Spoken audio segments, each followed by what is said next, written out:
Seperti embun pagi, sabdamu menyegarkan jiwa kami yang kering. Sabda Tuhanlah jalan kebenaran dan hidup, tuntun kami hingga selamanya. Saudara-saudari yang terkasih dalam Kristus, hari ini kita mengawali permenungan kita dengan sebuah kisah pengalaman pribadi saya. Dulu ketika masih frater, saya pernah melayani di suatu paroki dan mendapat tugas untuk memimpin ibadat di setiap stasi yang ada di paroki itu. Ada satu stasi yang setiap kali selesai ibadat menyediakan makan siang, tetapi makan siangnya itu dibuat di rumah ketua stasi. Berbeda dengan stasi lain di mana makan siangnya itu ditanggung oleh beberapa orang atau selalu berbeda-beda tiap minggu, tetapi hanya di stasi ini cuma ketua stasi saja yang menjamu untuk makan siang bagi para frater ataupun imam yang melayani di stasi tersebut. Kemudian saya bertanya kepada Bapak Ketua Stasi, "Bapak, kalau di stasi lain itu biasanya yang tanggung makan itu berbeda-beda. Kenapa di sini cuma Bapak saja yang beri kami makan?"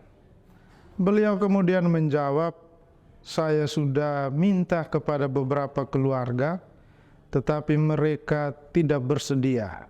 Alasan mereka karena kalau romo atau frater datang, kami harus siap makanan yang enak." Saya spontan langsung respon, padahal kami ini juga manusia, makan apa saja yang disediakan. Tidak ada yang harus enak dan sebagainya. Dan kemudian Bapak itu membalas, "Benar frater. Padahal mereka juga tidak berpikir, kalau seandainya mereka siapkan ikan, palingan romo atau frater cuma ambil 1 ekor.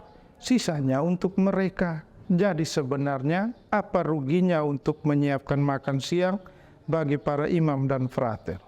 Justru yang ada adalah bisa bawa berkat untuk keluarga tersebut." Sama saudara dan saudariku yang terkasih dalam Kristus, dalam bacaan pertama kita mendengarkan tentang bagaimana Nabi Elisa yang dijamu oleh seorang ibu yang kaya raya.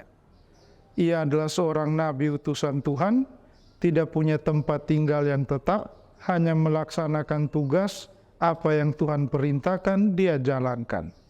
Dan disitulah kemudian ia bertemu dengan seorang ibu yang selalu menjamu dan memberikannya tempat tinggal, bahkan membuatkan sebuah kamar khusus untuk ditinggali oleh Nabi Elisa.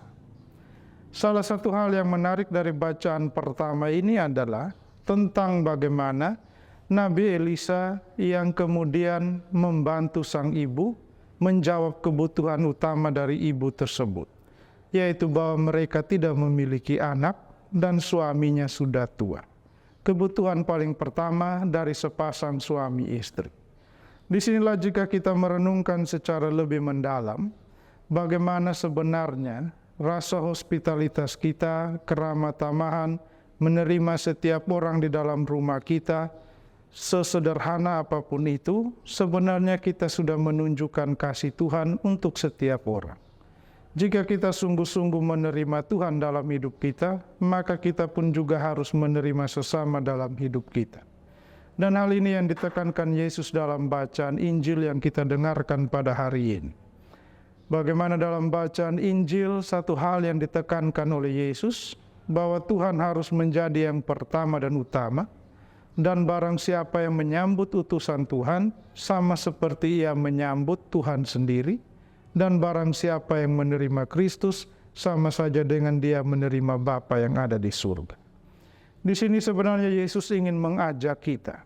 Jika benar kita mengasihi Tuhan kita Yesus Kristus, maka kasih itu harus ditunjukkan dalam hidup kebersamaan kita dengan orang lain dan dengan alam ciptaan.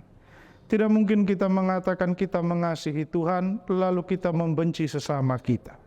Kita rajin berdoa, pergi misa, sama-sama memuji dan memuliakan Tuhan, lalu kemudian kita pulang dan berkelahi dengan seluruh anggota keluarga, tetangga, atau kenalan kita. Itu adalah cinta yang palsu. Cinta yang asli adalah ketika kita sungguh-sungguh mau untuk benar-benar mengasihi, benar-benar tidak hanya sebatas kata, tetapi kita tunjukkan itu juga dalam tindakan hidup kita sehari-hari. Menyambut orang dengan senyum yang menawan tentu akan membahagiakan setiap orang yang ada.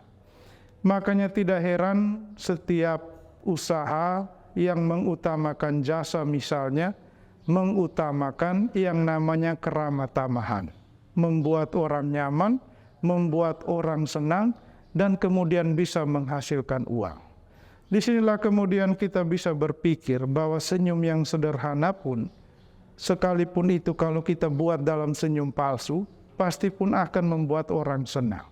Yang diutamakan adalah bagaimana kita menunjukkan kasih Tuhan itu lewat tutur kata kita, lewat tindakan kita, dan kita benar menunjukkan bahwa kita mengasihi Tuhan dengan mengasihi sesama dan saudara-saudari kita.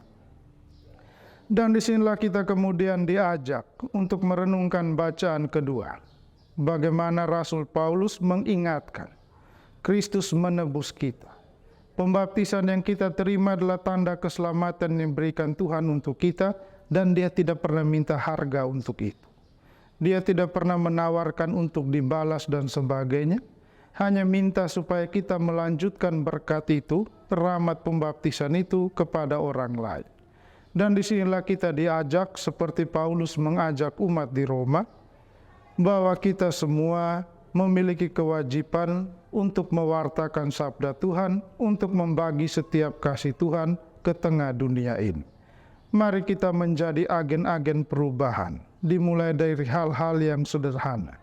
Mungkin jika kita cemberut setiap hari, kita bisa menggantinya dengan senyum-senyum ringan.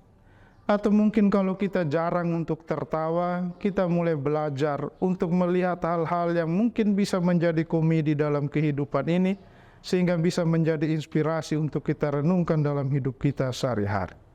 Dan ketiga bacaan ini sebenarnya mengajak kita untuk menjadi orang-orang yang rendah hati, menjadi pribadi-pribadi yang mencintai Tuhan, dan menunjukkan itu dalam keseharian kita, dengan mengasihi dan mengampuni sesama kita.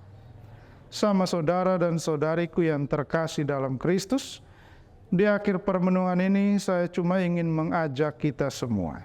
Mari kita melihat kembali perjalanan hidup kita. Kita lihat terutama bagaimana relasi kita dengan Tuhan, sesama, dan alam ciptaan. Apakah kita sudah sungguh-sungguh mengasihi? Ataukah kasih kita hanya sebatas cinta yang mengenal cemburu, sehingga mudah untuk diputuskan dan kemudian beralih kepada cinta yang lain? Kita diajak untuk kepada kepenuhan hidup kita, menjadi pribadi-pribadi yang setia. Dalam kesetiaan mungkin ada keraguan-raguan, tetapi keraguan-raguan itu harus menjadi motivasi agar kita belajar bagaimana menyerahkan diri kita secara total kepada Tuhan, dan terutama kepada kebangkitan yang membawa kita pada hidup yang lebih baik. Oleh karena itu, sama saudara dan saudariku, marilah kita terus berjuang, tetaplah setia, Tuhan selalu beserta kita. Seperti embun pagi, sabdamu menyegarkan jiwa kami. Ya